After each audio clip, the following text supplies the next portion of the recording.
jornalismo é você ter a liberdade de noticiar com responsabilidade, não é simplesmente jogar uma matéria e detonar uma matéria, detonar uma pessoa. Eu acho que antes de mais nada o jornalista tem que ter responsabilidade. Tá? Ele deve ser livre para publicar aquilo que ele achar que deve ser publicado. Doa a quem doer.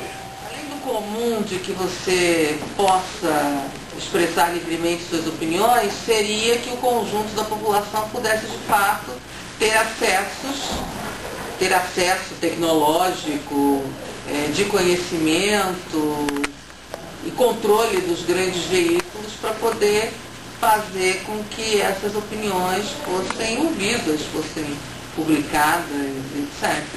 Coisa que não acontece.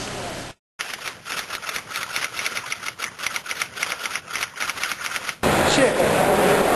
Depende porque nem tudo que está na mídia, né, é bom. Então, eu prefiro os livros.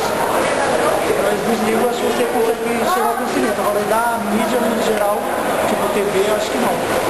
Aliada a outros meios, sim. A leitura, livro, com certeza. Não. Conhecimento, informação, acho que assim, existem muitos meios onde a informação está disponível. E conhecimento existe da tua vivência, do teu passado, da tua história, né, que você vai gerar esse conhecimento. Sim, com certeza. Isso é simples você analisar. Pega uma pessoa que vive num lugar onde o cara não tem acesso a jornais, que não tem acesso à televisão, que não tem acesso à rádio. Essa pessoa é muito mais limitada do que uma pessoa que vive nos grandes centros. Isso é fato.